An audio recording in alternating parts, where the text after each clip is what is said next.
Hey everybody, welcome back to another game development live stream. I'm Geoff from Lost Decade Games and working on Unity 2D game code. So Unity is somewhat new to us as a studio, so a lot of this is kind of me figuring out the ins and outs of Unity and how we're using it for our game development. Last week, we worked on some projectile spawning and some other stuff. If you didn't catch that episode, you can see it on YouTube. If you head to our YouTube channel, Lost Decade Games. And I think Matt is still on vacation this week, so I'm going to be also manning chat again. And I will try to get to any questions as I can. First, let's take a little bit of a look over what I did last week. A few highlights. One thing that I've been working on is camera lead. So let's go into our main scene here.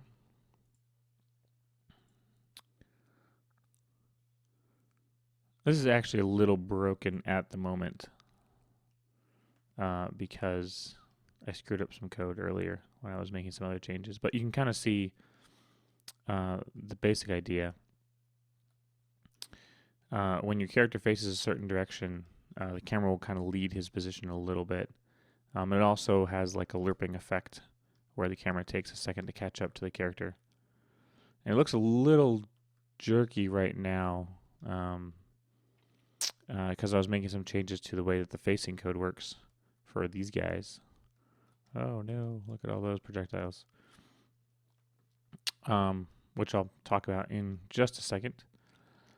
I also got, I don't know if I talked about blend trees last week or not, but blend trees are pretty awesome. Something else that helped me along quite a bit with 2D animation. And let's see, go to one of my test scenes. So we've got a couple of these guys. They're unlit in this scene right now, so they look kind of wonky, but maybe we can change that real quick. Let's just drag a couple lights in here. Make them look a little bit better. There we go. So last week we worked on this kind of proximity spawner, which is what I call it, which is an enemy that detects you within a range and then shoots a projectile at you. So you see like he won't shoot until we get into range. Whereas this new guy on the right here will just shoot all the time. That's what we call an interval spawner. And one of the things I was specifically working on yesterday was the patterns to which these guys spawn. And I kind of came up with a nice system where I can easily edit the number of projectiles and the pattern of projectiles that these things emit. So, like for example, this guy's kind of got a plus spawn pattern right now, but we could usually change that to be, a big ring, just by upping the projectile count a little bit. There you go. And so he'll just spawn that every 5 seconds, I think.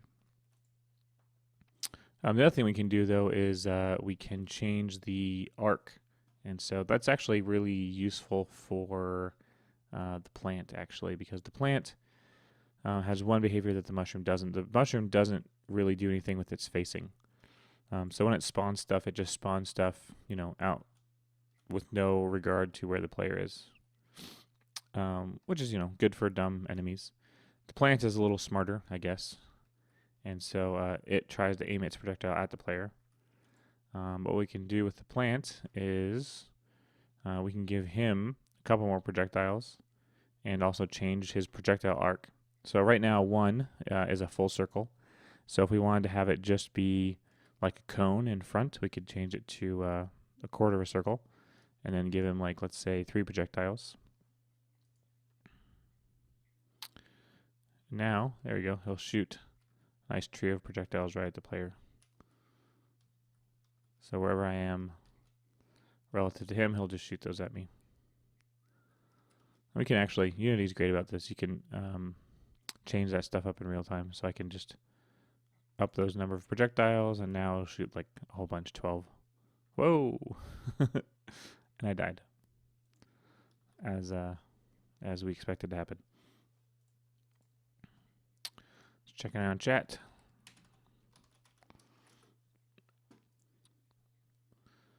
Alrighty.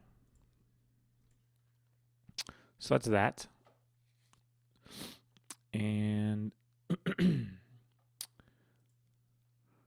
mushroom and the plant are actually in our test level.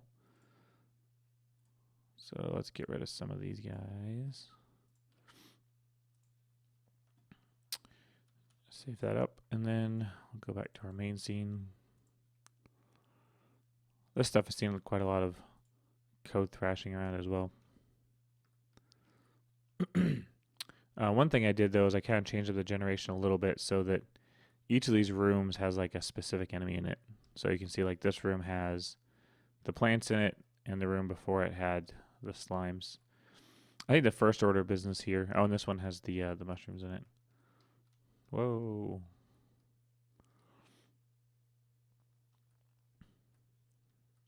I guess we can stand right in the middle here and not get hit by all these mushrooms. I think the first order of business here is to try and fix our camera. So this is my little stream document. Kind of gives me a list of things to work on or talk about. So we talked about the camera lead and the projectile patterns. So now let's start fixing some of the stuff that I broke yesterday. So we have this script called camera follow. And this is a script that's attached to the camera. And what it does is it just follows the target around the map. And it has a few parameters, like how fast it catches up. The new one we added, which is the lead, this is how many game units in front of the character. And this will only work with things that have our facing component. So facing is something we just recently refactored. I used to store it as just a normalized vector. But for the purposes of spawning, I actually needed a little bit more discrete values. So I changed it to be just an angle.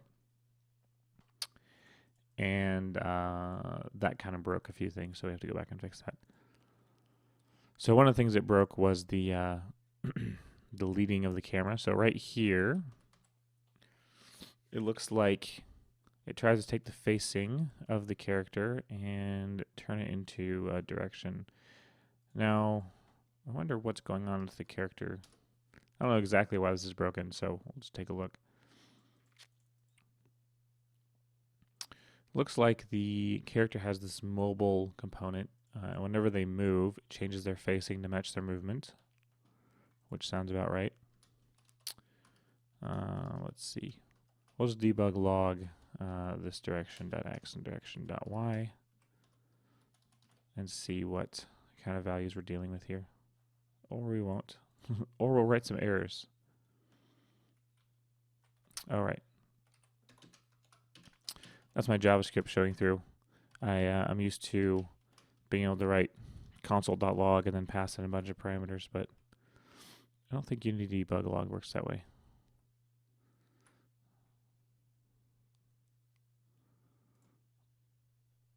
Let's try this again.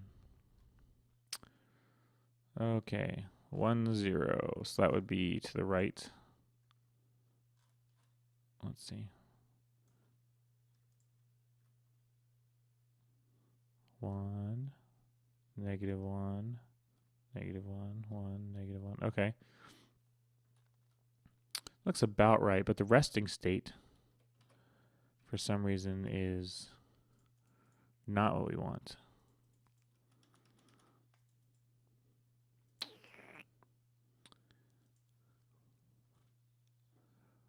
And I think that's because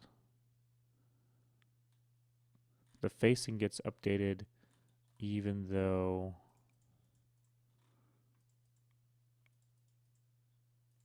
the movement is not. So maybe what we could do here, this will be kind of a temporary hack. If x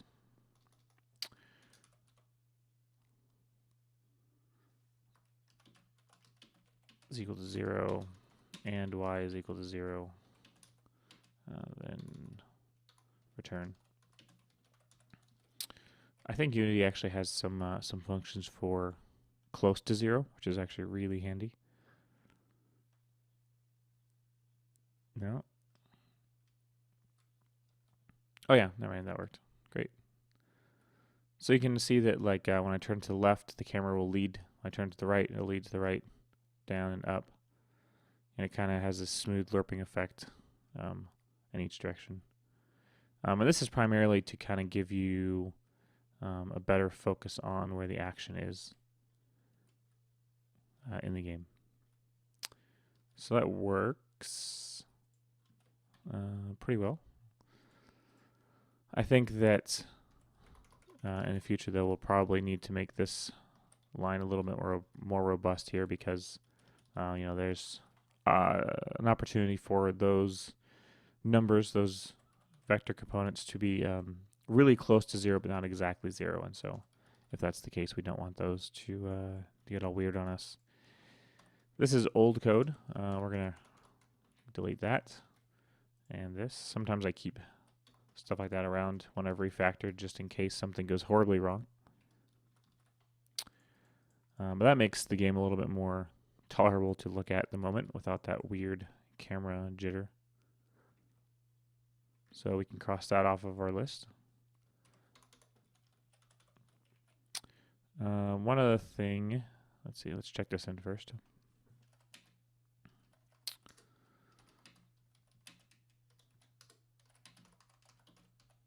I'll say, oops, fix facing bugs with angle refactor.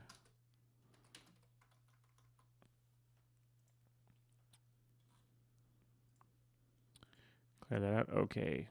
So inventory usage was another casualty of my directional refactoring. So we have this other component called inventory. And inventory is a, to do fix. This is what I broke.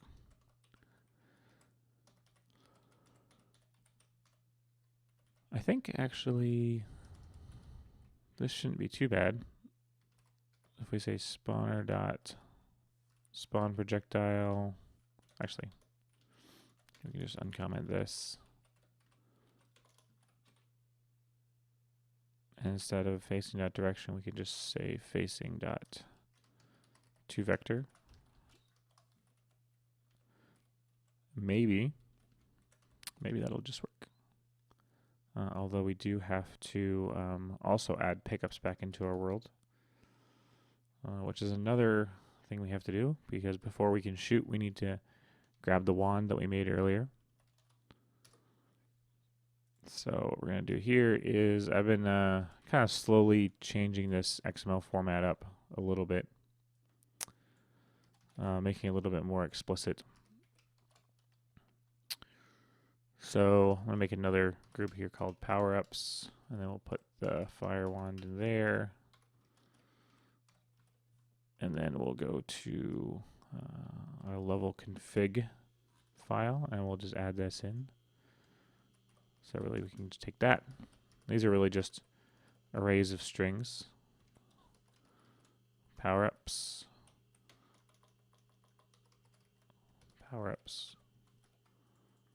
Great. And then in our map generation, let's see.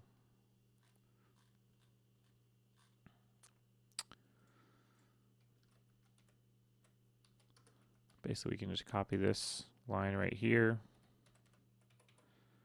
place room objects, and then instead of decorations, it'll be trigger power-ups, and then it'll be config.powerups.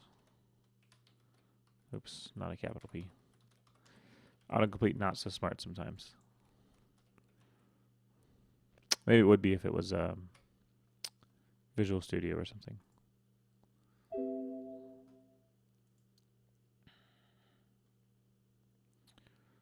There we go, great. So now we have these fire wands. Oh, great. So now that works. Having to shoot fireballs all day long.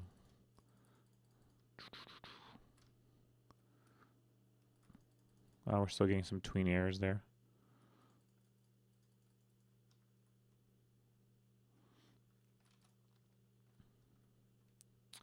That was a pretty easy fix. I don't think the mushrooms can't be destroyed quite yet. That's something we can actually go fix pretty quick.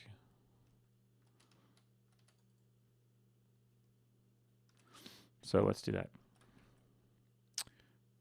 Or maybe let's first check in these quick fixes that we made. So we add the power-ups back in and get rid of that. And we fix inventory usage.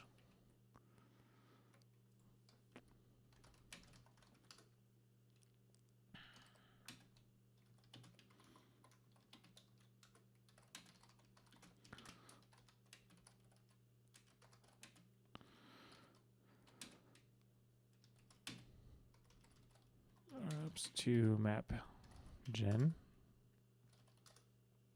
Great. And let's check in with chat real quick. Hey, welcome to the stream.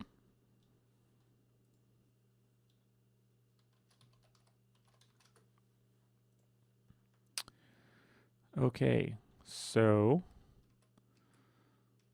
let's see. All right, we were gonna make the plants take damage because they aren't right now. So we'll go back to Unity, clear that up, and let's go and we'll find our mushroom. I'll just zoom in on this guy. And let's look at other monsters for reference real quick. So the way this guy works is that he has a circle collider. And he counts as a monster. And then he has a mortal script attached to him. So we'll go to the mushroom. We'll add the circle collider. And we'll just, change it up a little bit. Just to kind of fit the shape. And this is not going to be a trigger, but we're also going to change this to be a monster. So it'll get hit by player projectiles. And then we'll also add the mortal script. And the mortal script basically just says that it can take damage and how many hit points it has, whether or not it's currently alive, so on and so forth. So that should really be all we need to do there.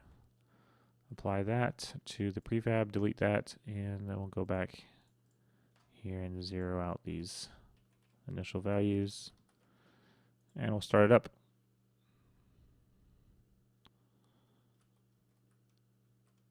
We'll grab that guy. And we'll just try and find.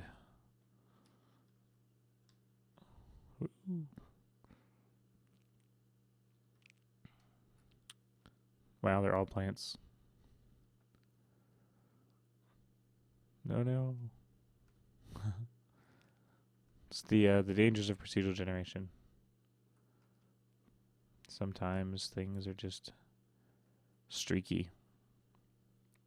There we go, there's some mushrooms. Bam. Bam.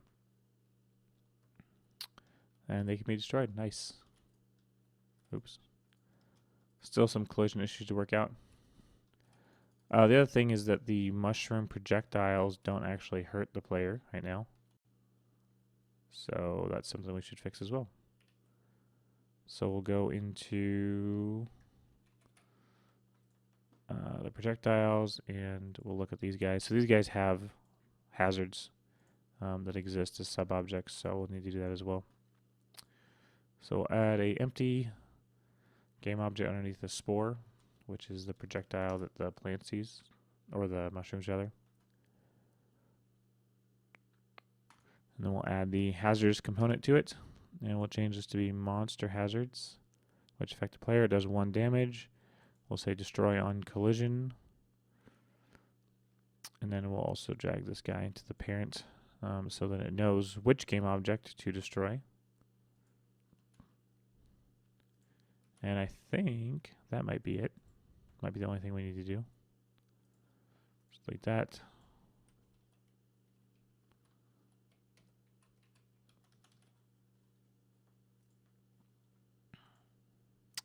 And let's see if it works.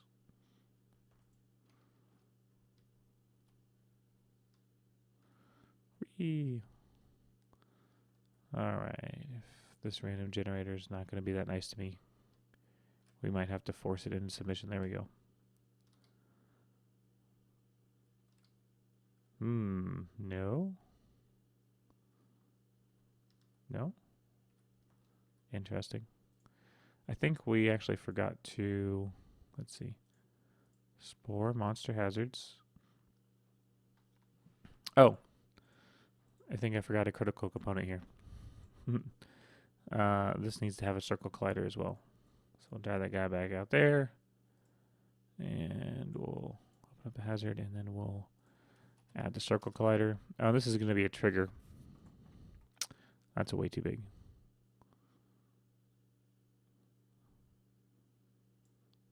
And we'll just offset it just a tad. There we go. Looks about right for now. We'll save that, or revert it, or apply it rather, not revert it.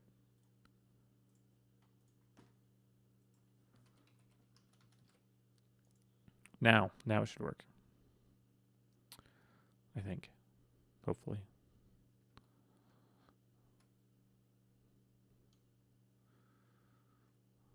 We got spitter plants. Ow. Okay, you know what? We're going to go in here, and we're actually just going to comment out those guys for a second. So the only enemies are going to be the plants. Hey, look at that. That was very nice. Great, so now I'm taking damage. See, bam. Ouch. And if I take one more, that'll be the end of me. Game over, alright. It's like almost a game, sort of, kind of. So let's go back to Git, and we'll add all those and say that we made mushrooms mortal and spores hazardous.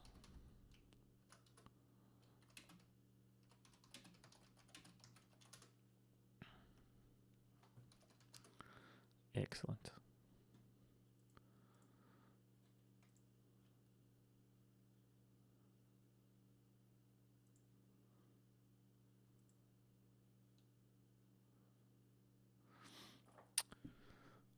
Yeah, I'm kind of just working on taking some of the concepts from AWL, especially the graphics and stuff, just because we have a nice deep library of graphics from that game, just to test with and see what a 2D overhead action game would look like in Unity.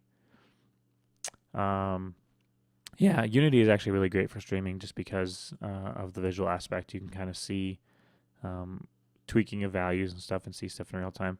One of the things that I love, I showed it earlier, but I'll do it again just because it's a lot of fun, is being able to just kind of tweak these parameters in real time. Oh, well, I don't have anything in here, but, you know, like this plant guy. Let's move him around a little bit, actually.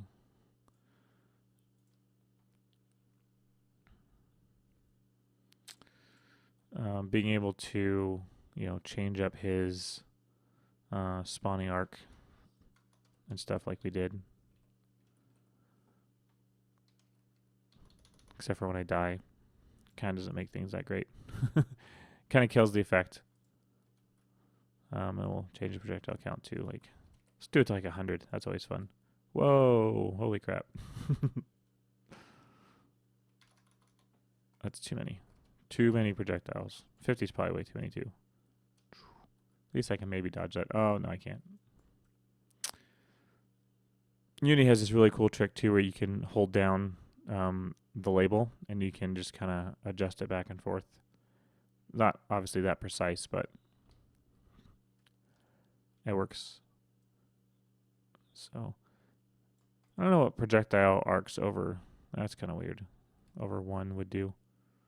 But we can do like a really kind of focused arc. Woo! Out. Anyways, yeah. I shouldn't play with that stuff too much.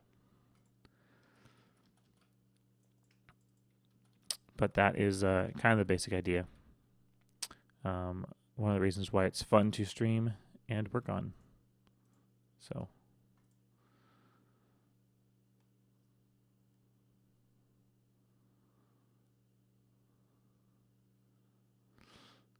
Yeah.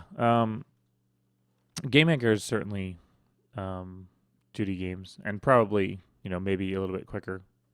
But Unity has a lot of stuff that I like, and one of our goals is to someday get a little bit more into kind of pseudo 3D stuff. I mean, not necessarily like a full-on 3D game, but use more 3D effects, which is kind of fun. Also, I really I know C#.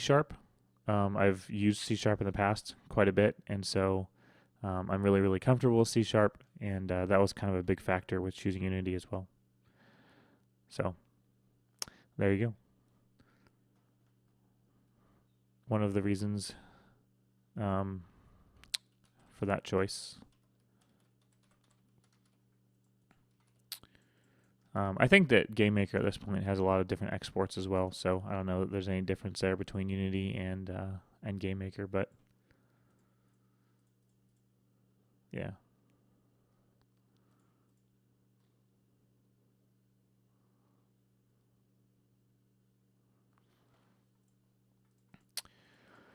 Okay, so let's see what to work on next.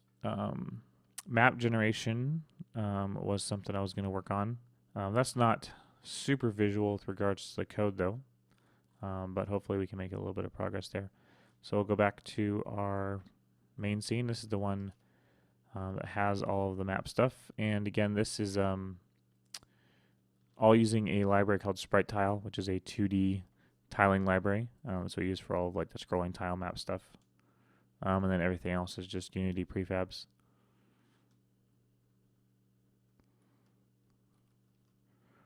So one thing I started to do with this map is I kind of segmented it into like logical rooms that can then be populated individually. And so you can see like one of the things I've done is that each room has only a specific kind of enemy. So like this room I'm in right now has the blue slimes, and this room below it only has mushrooms. I don't know if that's like a final, game design decision or anything, but just kind of illustrates a little bit more flexible way of handling how the rooms get populated. Because before it was just, putting random enemies everywhere, which is, okay, but it doesn't necessarily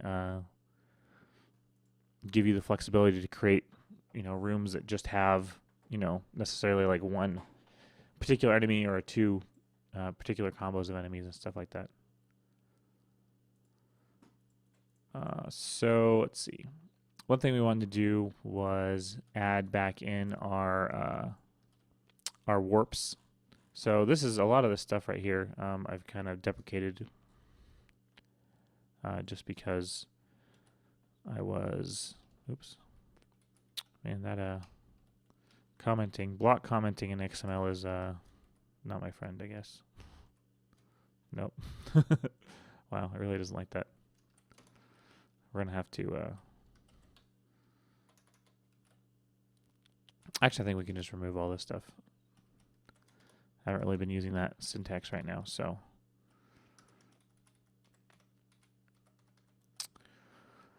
We can see about adding these spawners back into the map.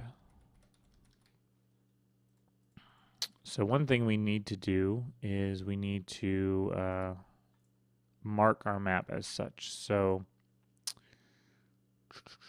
I think when we're generating the map, we have this class called map generator. It's pretty simple right now. It kind of just carves out various rooms. One thing I recently added was this ability to kind of tag rooms with a certain tag, like the start room has a start tag. And then in our generator, that's how the generator knows to put the player in the start room. And then otherwise, it just puts monsters in the room. And so it won't put monsters in the starting room, and it won't put the player in other rooms. So I think the other thing we want to do is maybe put this miner, or when the miner gets killed off, I think that we will say map room, and this will be miner.x, oops, miner.x, miner.y, dot type is equal to end. Then we'll see about using that to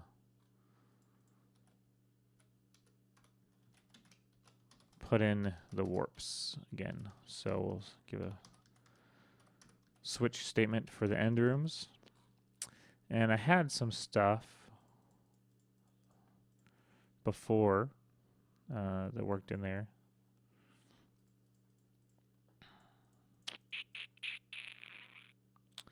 So we'd have to see if that stuff will come over nice and cleanly. It probably won't, because I've been doing a lot of work on the warps between now and then.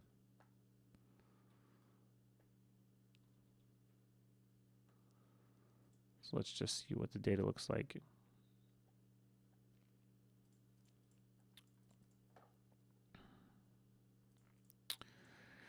Some of this stuff is a little bit irrelevant now. Let's get word wrap off. So the level name is still relevant. The prefab to use for the warping is still relevant. The spawn trigger for the player is not relevant anymore. I'm going to take that out. This was basically just a way, oops, we're going to need that though. Closing tag. And then the triggers. I don't think we're going to need that either. Because I think what I'm going to do is have like a hard-coded trigger for those things.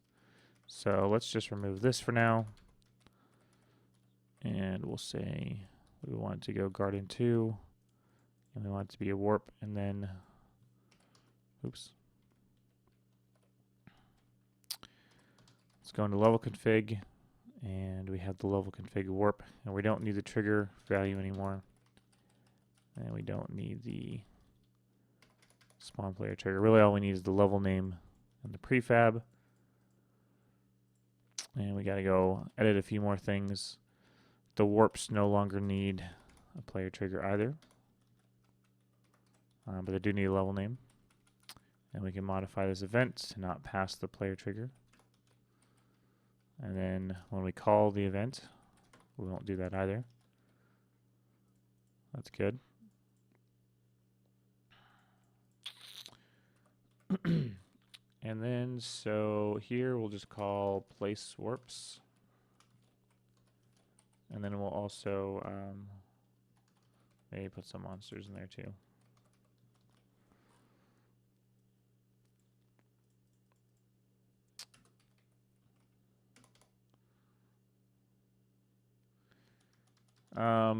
I think that for now, I'm going to override the player start location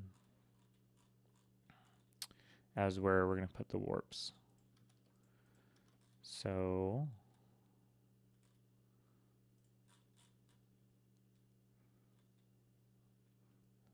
actually I might have to bring this code up in here because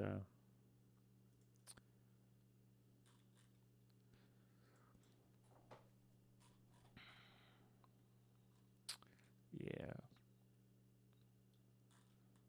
we need some of this information in order to populate the stuff. But we also need to attach some behavior to the warps as well. So let's see. Don't need those variables. We already have the positions, so we don't need that.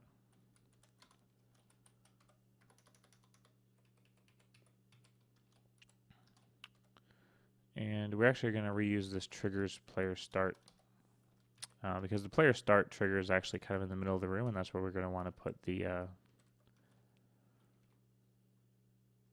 warps as well. Oops.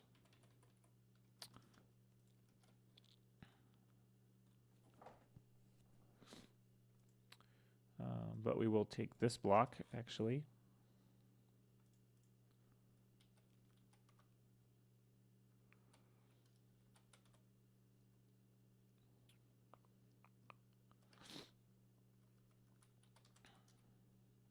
And there's only one warp at this point in time. Some of this code is like, it's a little dodgy because this is from a previous iteration on the game engine, or this particular game. So we have those, we get the warps, and then we'll just get that out of there. We'll pick a random position from positions, so that's still good. And then we'll spawn an instance of the warp prefab, and then we'll set the layer name. Again, that should work. We'll see. We will see. Let's see if there's any errors.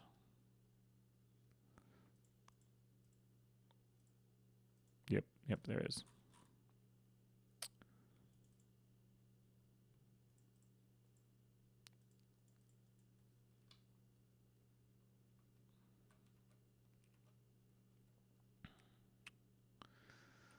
Apparently this has some, oh, yeah. We have to cast that enumeration to an int. And let's see.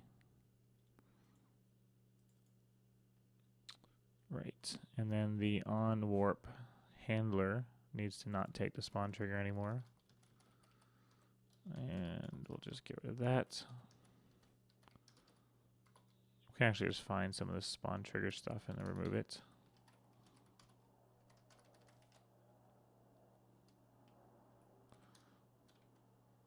We don't need that, although this function isn't even getting called right now. I don't think we're using this one either. So maybe we'll just comment out both of those so they don't confuse us any more than they already are.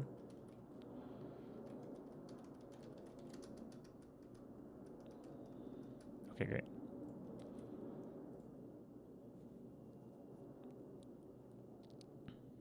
There we go. All errors taken care of.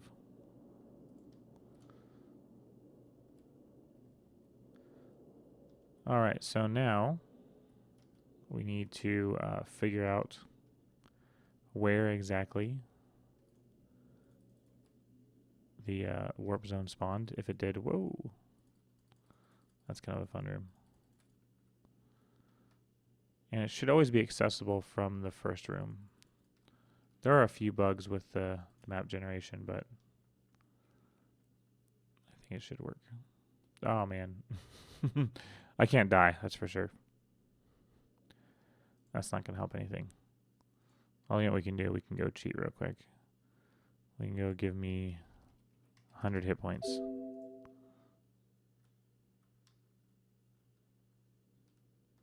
And then I can just zoom through all this stuff, and it doesn't matter if I get hit or not.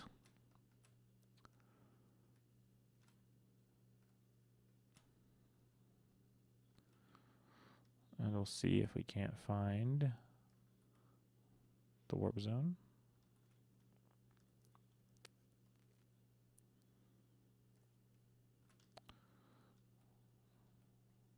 There it is. Look at that. Awesome. So it spawned here where the player start would have been. It's this little sewer cap thing. And that'll probably break, yep. Because the next level XML file has not really been updated with some of the newer stuff. So what we can do is probably just go in here and replace all that. And that's not really going to do too much for us right now, though, because it'll look pretty much exactly the same because it's using the same tile set. And but maybe we can try with the name and see if that works. And then let's make sure that when the level gets generated, that it's not going to choke on the fact that there aren't any warp zones. Or, actually, I guess what I could do is I could just make it so that it'll warp back to the first one. So we'll put that there, and we'll say garden 1. The second test map, and this will be first test map. Oh, let's try it out. See how it goes. So we're in first test map. And we'll just run. I guess we'll go up this way. And to the left it looks like, oops.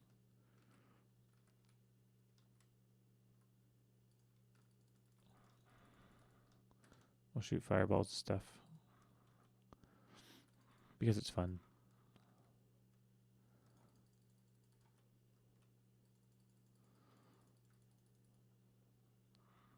Oh man, how'd that happen?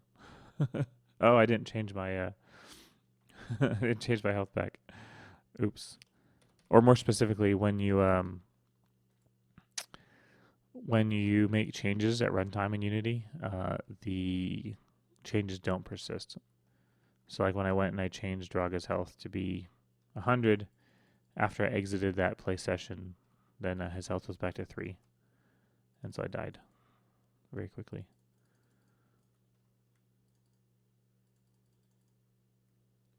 So now we're just looking for the exit, which should be somewhere pretty soon. As long as we keep following this path, we should find it eventually.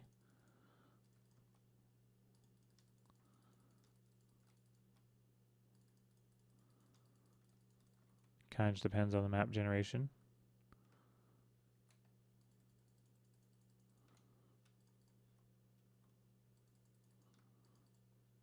Oh man, I ran out of mana. Let's see.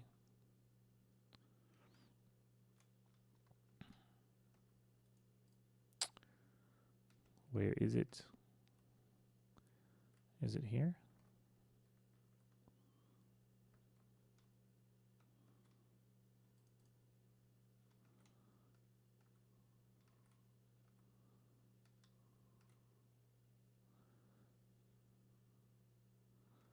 Maybe I went in a circle.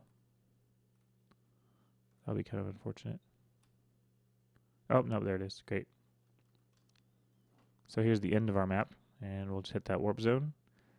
It'll fade in. Now we're in the second test map. Nice. Oh, we've got lots of tweening errors, as usual. I need to stop some of that tweening when objects die. I'll have to cancel all the tweens for those things. But there we go. I mean, the map generation is largely the same, just because it's the same kind of things. What is going on here? This is weird. Oh, it looks like maybe there's some kind of leftover collision from the first projectile level, because I can't move past this like invisible wall here. Interesting. Yeah, definitely something wacky, because, you know, look right here, I can... Yeah, that's really weird. Really, really weird.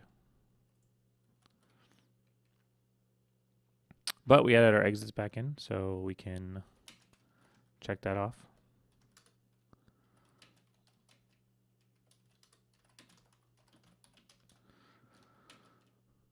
Add map warps back into generation. A lot of this code that I'm working with during the stream is kind of gets a little messy as I'm commenting things out and moving things around. But usually during the week I go back and clean things up so they're not so kind of all over the place. Let's check in with chat. All right. Oh, lots of stuff. Let's see.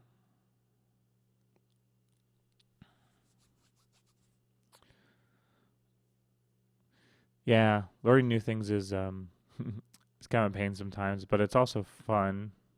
But it can also kind of detract you from actually finishing stuff. So um, I think that it's doable to launch games in JavaScript. Obviously, we did it with the Wizards Lizard, um, but having done it, it's very easy to see the pain points. And actually, the pain points really only came during deployment. Well, that and the kind of performance overheads, but let's see.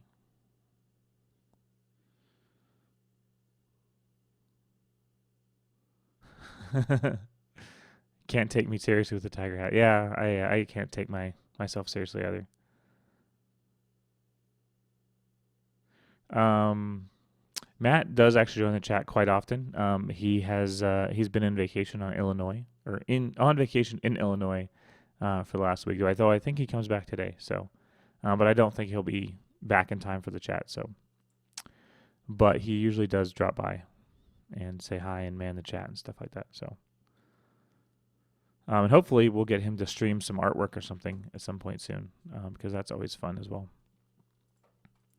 Yeah, the warps are kind of a cool piece because it kind of gives you this, actual level to level transitions, which is really important. Kind of makes the world bigger and more stuff to explore and things like that. And it allows us to kind of segment content, ramp it up difficulty wise, or that kind of thing. Let's see. We added warp zones back in. I think we should work on some more enemies because those are fun. And I want to play with the spawners that we made earlier. So usually when I'm creating enemies, what I do is I have this scene called Geoff. And this is where I do a lot of my messing around. And so I can just drag props in here and do that kind of stuff. So let's see. I want to have more enemies that shoot stuff at the player because I'm having fun with my projectile stuff. So let's take a look at what we got. All these great Wizard Lizard sprites. But we also have some non-imported ones. So let's just check those out. Let's see. Entities, monsters. Got the eyeballs, the lurkers. Those things are a lot of fun. We don't have any water for them right now, but I think that's fine. Especially since we already have that. We already have this animation where the plant will like open its mouth and shoot. So where do those guys go? Lurkers. There we go. We need to make this a multiple sprite sheet, and we have about 80 pixels per Unity unit right now. And then we'll use the automatic slicer. And that looks pretty good. Because the sprites are a little bit different size, it might be a problem though. So maybe we should actually just make this a grid. Let me see, how big are these guys? Are they 80 by 80? I don't think so. I think they're actually like, oops. I think they're actually like 120 by 120. Maybe they're 100 by 100. Nope, 120 by 120 probably. Nope. Let's see. Definitely bigger than 100 by 100. 105. Nope. 110.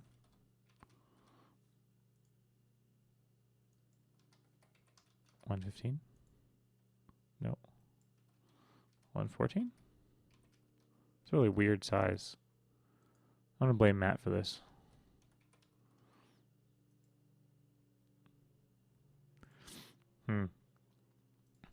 Well, the way to definitively figure this out would be to look at the code itself.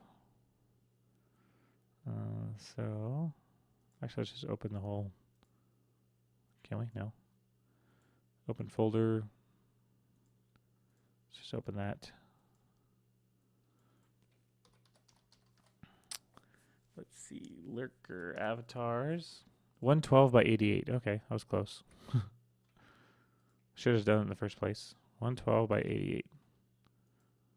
Okay, great. So we'll slice those guys, and then we'll apply it. And then now we have these nice lurker sprites that we can use. So we're not going to use that first frame, actually. We're just going to use the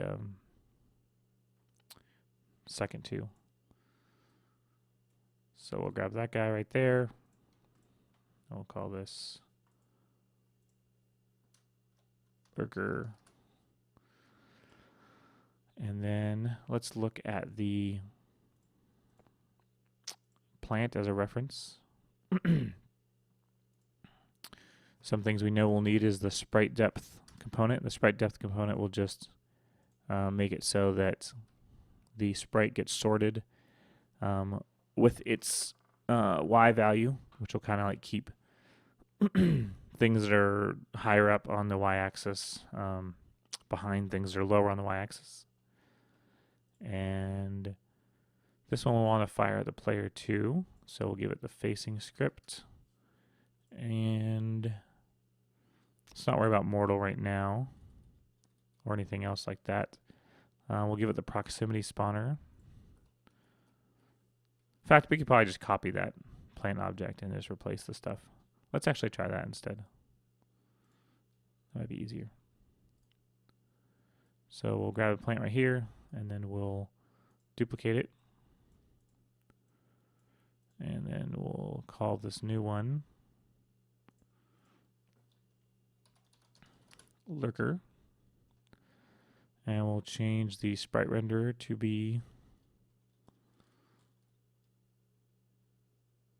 this guy.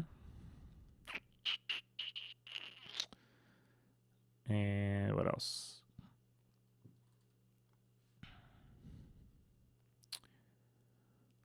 We'll change his attack frame to be lurker attack frame. We'll give him 3 projectiles, and we'll make that in like a kind of semicircle. I'll give him 2. And then again, I don't know, for people that weren't with us last time, we created this radar component. And the radar component actually is just a circle collider that detects when things are within the radius. Oops. We want that to stay centered on him. But so you can see this big circle. That's not a collision circle. The inner circle is the collision, and the outer circle is the radar collision. And so whenever the player is within, this circle collision, the radar component here will bubble up an event. So we'll take a look at that real quick. Really all it does is it keeps a list of game objects that are within the radius of its radar. And then there's a function where it can get the closest one. And so what the proximity spawner will do, proximity spawner, is when it gets the radar events, it will lock on to a target if it's in range and shoot at it. So that should actually be pretty easy. Oops, I did it again.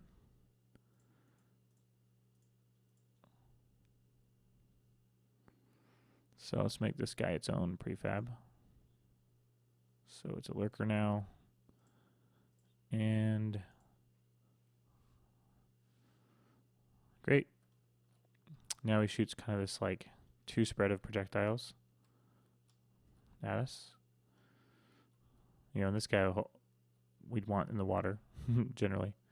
But we kind of, I made these generic warning and attack tween animations, so it's easy to just drop that guy in and create a new monster.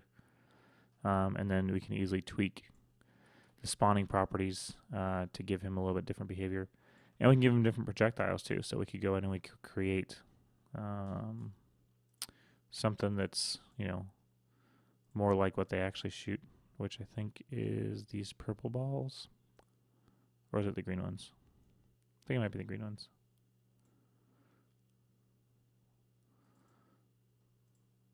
So we'll call this sludge. Sure, why not? Although again, actually, kind of might be easier just to take an existing projectile and copy it. So we'll take that spore, which has got some really weird sprite artifacts. I don't know if you can see that, but it's not so great. We'll duplicate it. We'll call it sludge. And then we'll go change the sprite to that thing.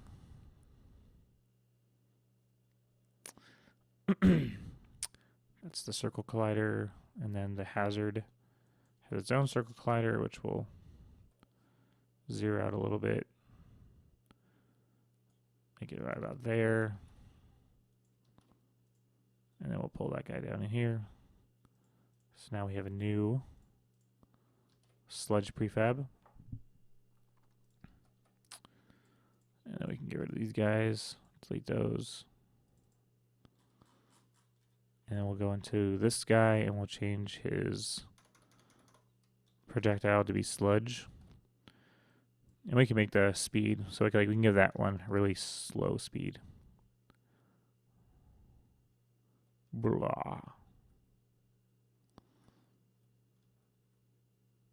Nice. And again, we could just, up his projectile count. It's like 3. Now he shoots 3.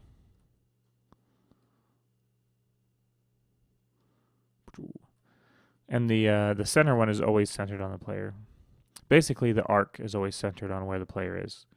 So if the arc is 0.5, which would be half a circle,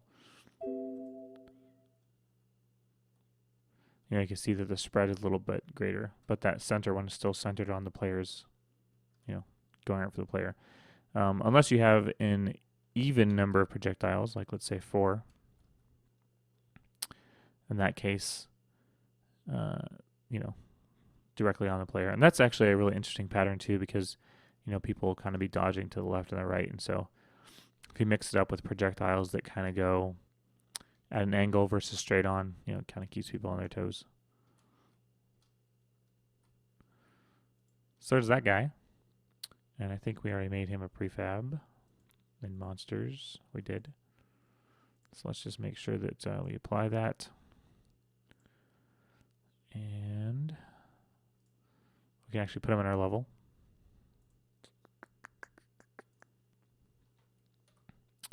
Just for fun. Let's just change this one to be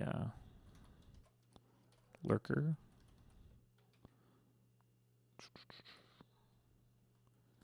And go back into our main scene.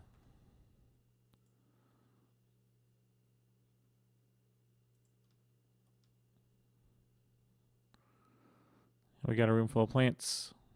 Whoa. And we got a room with lurkers in it now. And they damage us if we hit them, and they can damage us with their projectiles. And we can kill them with our fireballs. Because we made it easy on ourselves by just copying the prefabs. I should do that more. It's like one of those things that I should just get in the habit of with working with Unity, because it's so much faster than, trying to recreate the prefabs by hand every time and trying to remember which components matter and make sense. Especially since, as the entities get more complicated, these guys have sub-objects. They have the sub-object for the hazardous behavior and a sub-object for the radar. And then they each have a number of components that kind of handle different aspects of the game, like, being mortal or, sorting yourself along the right layer and collision settings and stuff like that. So let's just look what we did here. Let's just add lurker, monster, and sludge. Projectile. Try to be a little better about checking my stuff more often, even on the test project.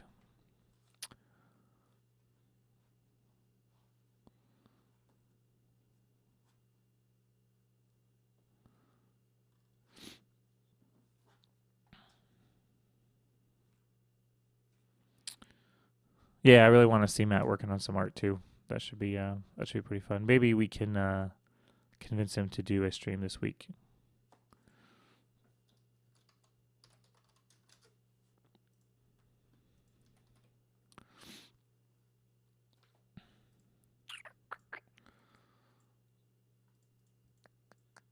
Actually, we already did this. Populate rooms on a room by room basis. We added start and end rooms already. Maybe we will try to work on the mechanisms.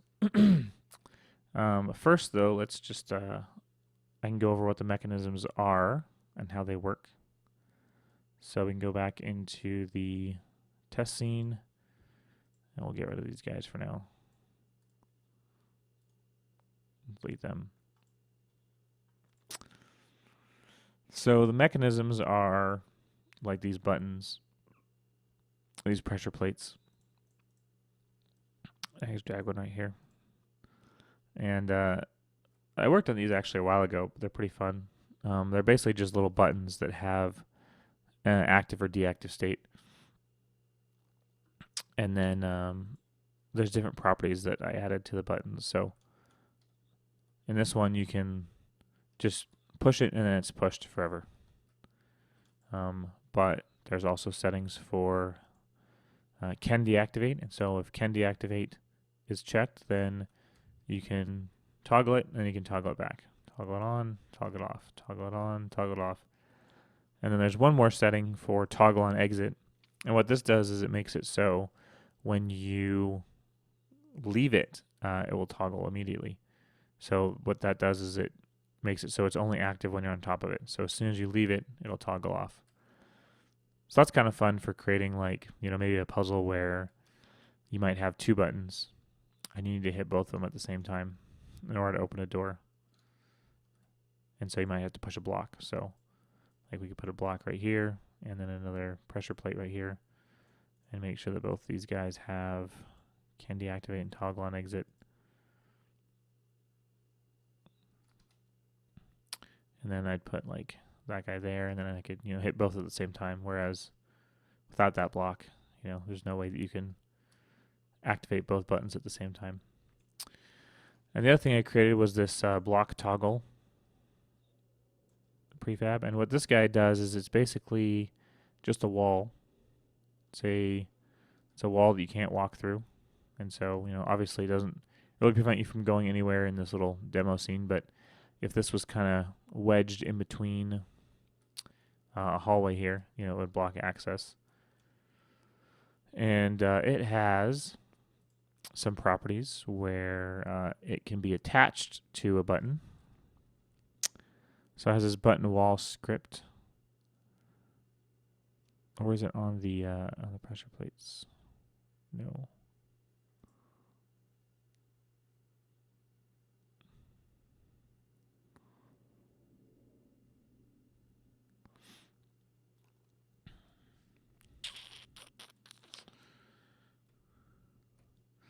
Oh, I remember what I did, I think.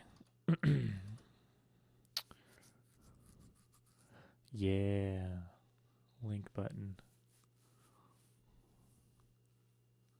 Right. So I made this a little more programmatic. But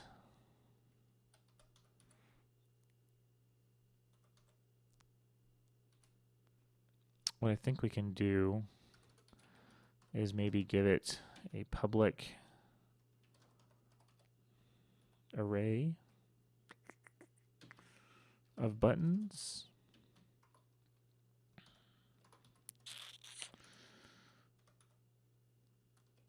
Maybe it better be a list. So list of buttons.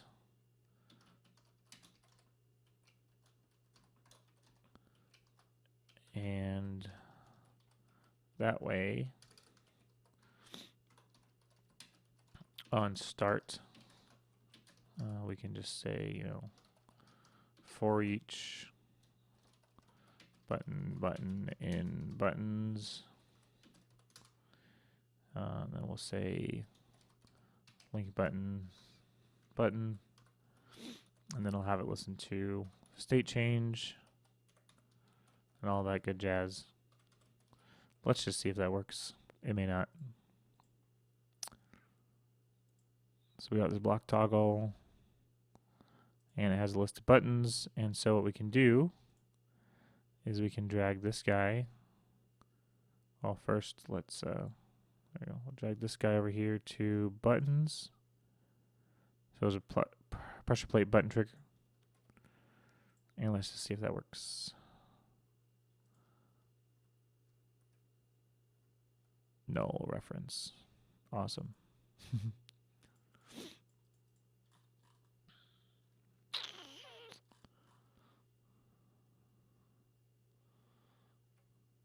So I guess there's sounds that are supposed to be playing. Button 38. Oh, I know.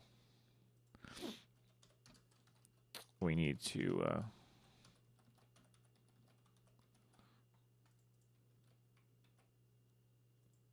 because it inherits it, we got to call the base. There we go. So now you can see that when we step on that button, the wall will go down. And so like if we put this button or put this box here, now we can walk over this wall because it's no longer collidable. And I think, if I'm not mistaken, that I'd made it so you can attach multiple buttons. So we have pressure plate 1. So if we go here, maybe we can, there we go. Let's just see if that works. So if I click 1, nope, it goes down. So I guess either of those buttons work. I think, oh yeah. This is where I left myself a note. To do, check if all buttons are active before toggling. So really what I want to do here is say, you know, all active is equal to false. And then we'll say for each button in linked buttons, if button dot, is it public? Yeah, state. Button dot state, then actually we can do it this way. Say all active is equal to true, and then if the button is not true, we'll set all active to false, and then we'll stop because we don't need to care anymore at that point. And we'll say if all active, then toggle.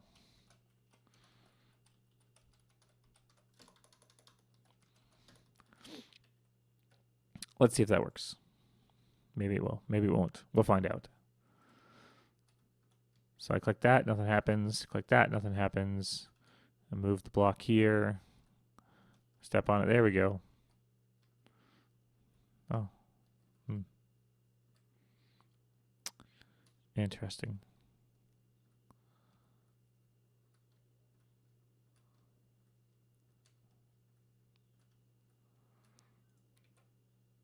On button state change.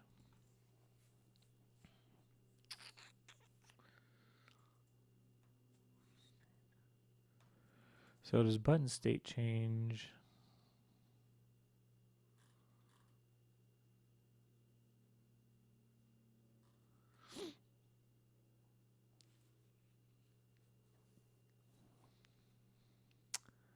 Seems like that should work.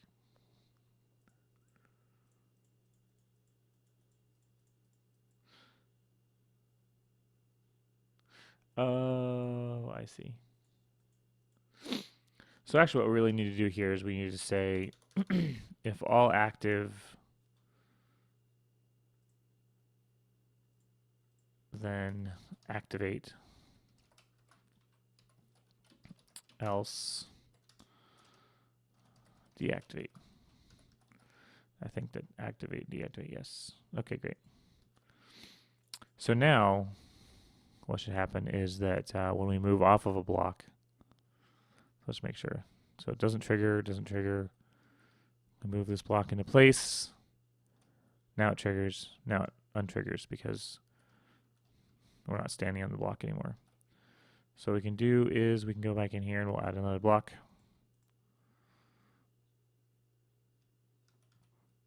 And we'll push that there.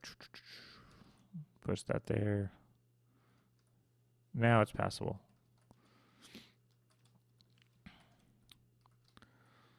Hooray. One thing I kind of like about the Unity physics stuff is that it gives you a little bit more stuff than you want. So using these built-in physics, you know, I can do weird things like and kind of walk this block in weird directions. It doesn't necessarily have to be up and down. There's probably a way. I was playing with a way to kind of keep it axis aligned, so like you can only push it from one direction at a time. But for some reason that was bugging out on me and I couldn't get it to work exactly right, so I don't have that working yet. So that's kind of just a convenience method, having these initial buttons, because the only time I would actually use that is during when I'm creating the buttons through the visual editor. Because, you know, I like procedural generation, so more often than not, what I'm going to be doing is something like this. I have this place mechanisms, and the way that this was working was that you can see that it was calling link button itself, or programmatically, so that, you know, when we're building the level, you know, because none of these levels are actually built in Unity, so to speak. Like this main scene, it's not a static Unity level or anything. It's really just a bunch of sprite tile rooms, like these guys right here. It's not very interesting. A bunch of sprite tile rooms kind of stitched together, and they have different entrances and exits and stuff like that. So this one has left and south exits. Anyways, all those things get stitched together at runtime, and and so I'm not actually using the visual editor to say, you know, okay, I'm going to link these buttons with this button. All that stuff kind of needs to happen programmatically. But for testing purposes, it's kind of nice to have that there. And then theoretically, you know, at some point we really wouldn't even need this kind of initial button list. But it's good for testing. Although we did fix this kind of weird state where we added this check to see if all of the attached buttons were active and so on. I think one of the next steps we wanted to do was kind of get those buttons working in the level. But that is maybe something we'll tackle on another stream, because I feel like that might be a bunch of work. I think another thing I wanted to do was actually forgot to write this down, but it was going to be snapping the vector of the. Did I not check in this lurker stuff? I thought I did.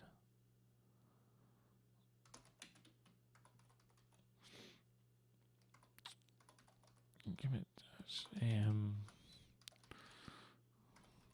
lurkers, sludge, and button wall tweaks. Great. Let's check check in on the chat room real quick.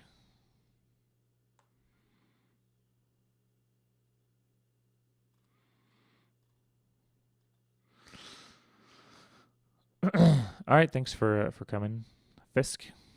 And we'll definitely see you on the podcast tomorrow, or we won't see you, but you will hear us on the podcast tomorrow. Yeah, it would be nice to see a strafe push pull. So I think that what someone's talking about there is where you can kind of attach yourself to the block, right? So like I could press a button and then I could move backwards and pull the block backwards, which is actually, I think, pretty important because on a different stream I was talking about how, it's possible to get things kind of stuck. So, for example, like if we had this lamp over here, creating a corner, and then I got this block kind of wedged up into here, if there wasn't a way for me to come at it from this direction, let's say that this was a big wall right here, and then a big wall right here as well, going up and down, there'd be really no way for me to get this block out of the corner. But if I could, kind of attach myself to the block, if I could grab it and then walk backwards with it, pull it with me, then that would solve that issue. So that is a good idea. I think that the way to approach that might be to like when you click on a block, it makes the block a child of the player's game object, and then you kind of push it around. Yeah, I have to think about that because that kind of create some edge cases with like the Unity physics system, because right now this stuff is all just using like Unity's built-in physics. Like this player is a rigid body and the blocks are rigid bodies, and the blocks have a certain mass which makes them kind of slower to push, than if you're just moving normally. You're zooming along, and then when you're trying to push this heavier object, you slow down a little bit. So all that stuff is kind of using the built-in Unity physics stuff.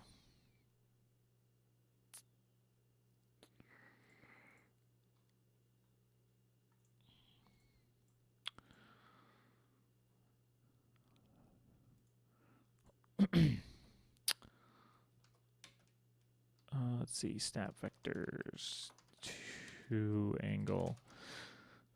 It was oh hey, Unity has a vector snap thing. Let's see.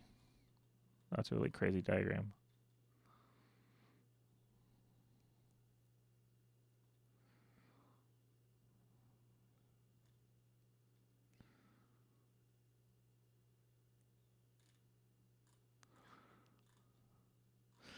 But yeah, the reason I wanted to snap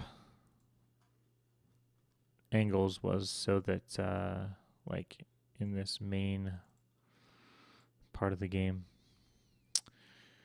when I'm shooting fireballs, like right now I can just shoot fireballs kind of all over the place. I kind of want to limit that to just, up, down, left, right. Right now it's 8-way. 8-way maybe not be so bad.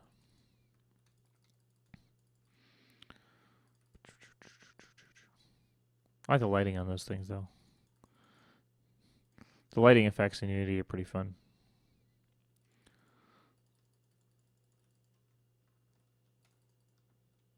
Woo.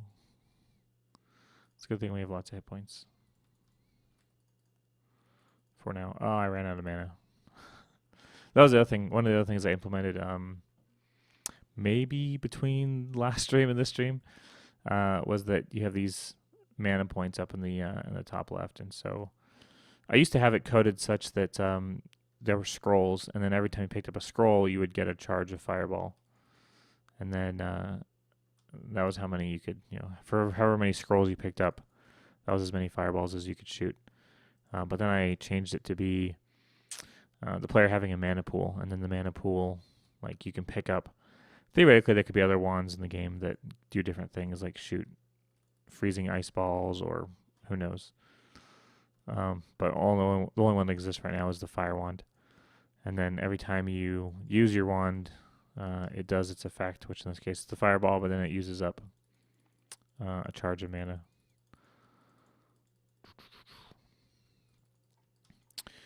We're getting close to the end of the stream, so I think that I won't start up anything else necessarily, but I will hang out for a few more minutes and answer any questions in chat. So we'll open that up.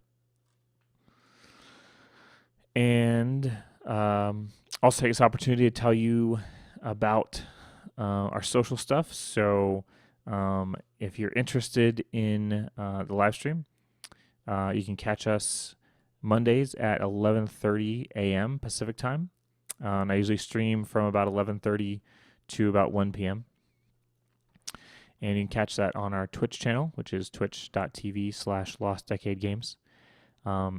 If you miss any of the live streams, I also export them all to YouTube, which is, I think it's youtube.com/user/LostDecadeGames. And all of the shows get exported there. So if you missed the beginning or the end, or you missed a previous episode, you can check them out there. It takes a while to export those to YouTube along the,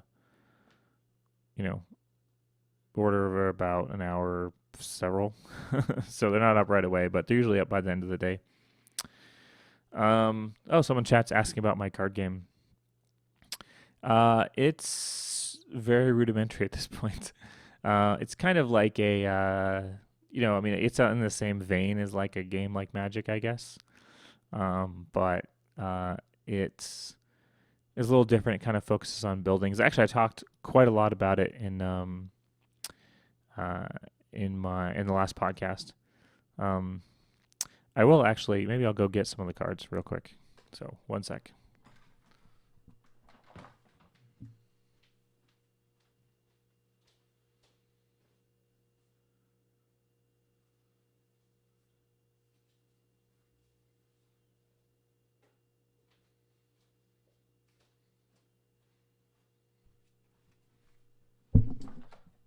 All right. We're back. We're back with... So this is the only actual manifestation of this game right now. It's not digital. It's only on paper. And so these are kind of what the cards look like. They are just... I printed out a whole bunch of these little blank sheets of paper with some kind of, spots for numbers. And the basic idea of the game is that you have buildings and you have actions. And so let me see if I can find a building here. So here's one, the tavern. And the tavern takes 3 turns to build. It has 1 hit point, and it generates 4 value for you every turn. And the basic idea of the game is that you want to create buildings and generate value, and whoever gets to a certain amount of value in their town or their keep first wins. But there's a lot of stuff you can do to destroy your opponent's buildings, or hurry up your buildings, or defend your buildings, or change currencies and that kind of stuff. Anyways, if you're interested in that stuff, you should check out Lost Cast 122. The most recent Lost Cast, I think. I'll bring it up right here. Playing for keeps, yes. So if you're interested in the card game, that is where I talk all kinds of stuff about it. If you like game development in the first place, then you should also listen to the show. New episodes every Tuesday of Lost Cast. And so we're going to be recording another one tomorrow morning. And then that'll be out. That'll be out tomorrow evening, probably. You can also follow us on Twitter at twitter.com/LostDecadeGames. And You can also visit us on the forum at forum.lostdecadegames.com. And so I will put a link to that. Pretty fun community of people that talk about, LDG games, but also just general game dev, video game music, that kind of stuff. See if we checked everything in today. So hopefully next week I'll have a little bit more map generation stuff. I think I'm just screwing up here. These lurker files just did not want to get committed. I think because I was using the lowercase a. Get in there, lurker. It's okay to have funny commit messages because this is just a test repo at the moment. So there we go. Now it's clean. Everything is clean. But yeah, next week, let's see. Next week, I hope to kind of do some of this map generation grunt work beforehand. Because I don't know, some of that stuff is not super entertaining to watch, I think. I like to do more of the visual stuff on the stream, but we'll see. So maybe next week we'll be in a better place to really start making some more interesting levels, chaining them together, and adding some more stuff. I want to add the melee attack back to the player. That was something I prototyped a little bit, where the player could attack enemies without using the fireballs, which I think is kind of important. So maybe we'll work on that next time as well.